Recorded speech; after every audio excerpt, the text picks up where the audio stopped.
It started on a packed transatlantic flight from New York to London, the kind where every seat is taken and the air feels heavy with 100 different moods. In row 18, seat C, sat Monica Harris, a hard-working single mother with tired eyes, and the kind of posture that told you she carried more weight in her life than most could imagine.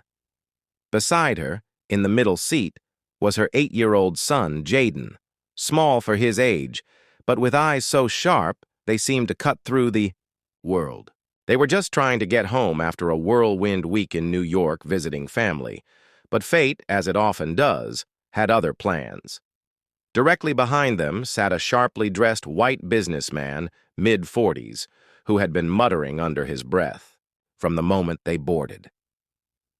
At first it was little things, sighing when Jaden adjusted his seatbelt, rolling his eyes when Monica reached for her carry-on, but 20 minutes into the flight, it escalated.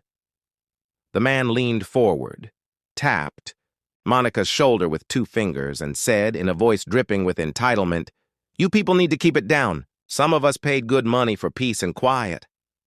The words hung there like poison, and a few passengers glanced over. Monica tried to stay calm, saying softly, "Sir, we haven't been loud." But the man smirked. "Not yet, but I can already tell. I know your type." Jaden froze, his small hands curling into fists under the blanket. He didn't know all the history behind words like that, but he knew the insult when he heard it. And the way his mom's voice trembled was enough to light something fierce inside him. The flight attendant, a blonde woman named Karen, and yes, the irony wasn't lost later, came over at the man's beckoning. He spun a story so fast it almost sounded rehearsed, claiming Monica was being disruptive and that Jaden had been kicking his seat for the past 10 minutes.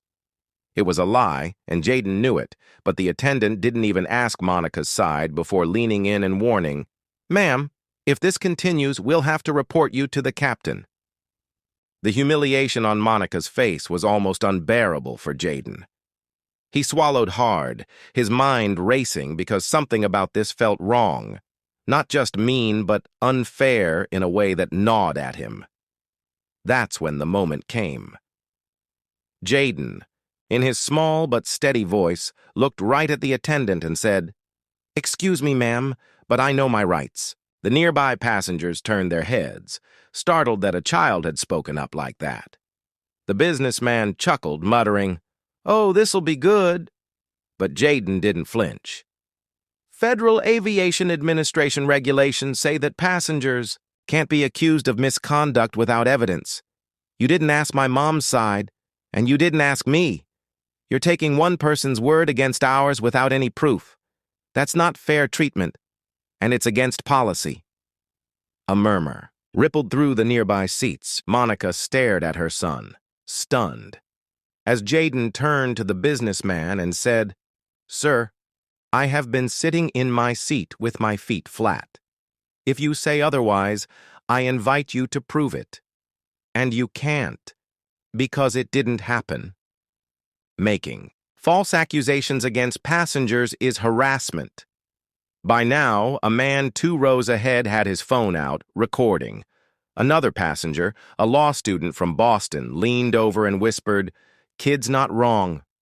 The flight attendant, suddenly, aware of the eyes and cameras on her, straightened up, flustered. The businessman shifted uncomfortably. Jaden crossed his small arms, waiting, the way he'd seen lawyers do in courtroom dramas his mom sometimes watched late at night. He didn't know it yet, but this was just the opening move. Before the plane landed, his words would set off, a chain of events that would flip the power balance at 30,000 feet, put a crew's job on the line, and reveal a secret about his own past that even he didn't know. The tension in the cabin was thick, like the air before a summer thunderstorm, and everyone seemed to be waiting for the next move. The flight attendant, cheeks flushed, muttered something about checking with the purser and walked away quickly. Monica turned to her son, whispering, "Jay, maybe we should just let it go." But he shook his head firmly. "Mom, you always tell me to stand up when something's wrong. This is wrong. Across the aisle, the law student had started quietly explaining to an older couple that federal anti-discrimination laws applied to service providers, including airlines, and if the interaction had been recorded, it could be serious trouble for the airline. The businessman noticed this and leaned back, but not before muttering just loudly enough, "Great. Now I'm getting lectured by a baby lawyer." Jaden, hearing this, felt heat rush to his face, but instead of shouting back, he pulled out his small spiral notebook from his backpack, the one he usually used for drawing comic book heroes, and started scribbling. "What are you doing?" Monica asked. "Making notes," he replied without looking up. "Lawyers take notes so they don't forget details. The more specific I am, the stronger our case." He wrote down the exact words the man had said, the time on the cabin clock, the description of the flight attendant, and even which passengers were close enough to witness. The law student leaned over, eyebrows raised, and whispered, "That's actually really smart." 10 minutes later, the head purser, a tall man with a calm but guarded expression, arrived with the flight attendant in tow.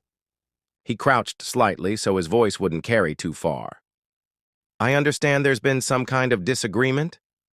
Before Monica could speak, Jaden gently touched her arm. "Mom, can I explain?"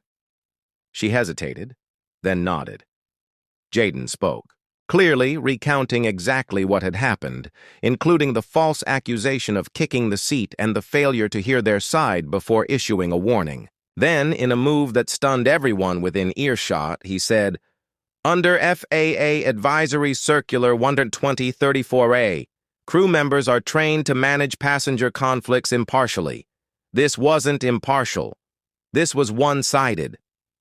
The purser blinked, clearly taken aback. "Where did you learn that?" Jaden shrugged. "My mom reads me court cases sometimes instead of bedtime stories." That earned a chuckle from a few passengers, but Jaden wasn't joking. The purser's expression shifted, not defensive, but cautious, and he said he would look into it. That wasn't enough for Jaden. "Sir, may I also request that you review the security footage from the cabin cameras?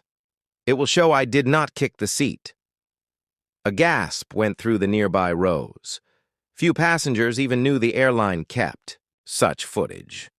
The businessman's smirk faltered. The purser excused himself again, and for the next hour the cabin was quieter than a library. Monica tried to read, but her hands shook slightly. Jaden sat still, eyes forward, thinking. He wasn't just defending his mom now, he was making a point. The purser returned with a measured look and quietly told Monica, "We reviewed the footage. Your son is correct. There was no kicking." Relief washed over her, but Jaden didn't stop there. "Then the accusation should be corrected in front of everyone," he said firmly. The purser hesitated, then made a brief cabin announcement clearing Monica and Jaden of any wrongdoing. The businessman's face turned red as whispers filled the rows. The law student leaned over and told Jaden, "You think like a defense lawyer." Monica's eyes softened.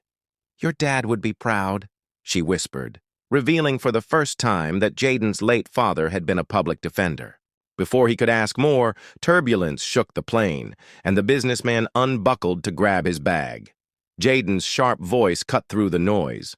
"Sir, that's a safety violation. Sit down and buckle up." The man obeyed without another word. When the plane landed, passengers congratulated Jaden, some even snapping photos with him. At the gate, the airline's customer relations manager approached, praising Jaden's handling of the incident and offering them a free upgrade for their return trip, along with a formal apology. Jaden thanked him, but also requested that the crew receive better training so such incidents wouldn't happen again. Monica, touched by his poise, finally told him more about his father's work defending the innocent. Jaden smiled and said, "Then I'll keep making people tell the truth, no matter where we are." Neither of them knew yet that a passenger's Video of Jaden's fearless defense was already spreading online, and by the time they reached home, the 8-year-old legal genius had become an overnight sensation.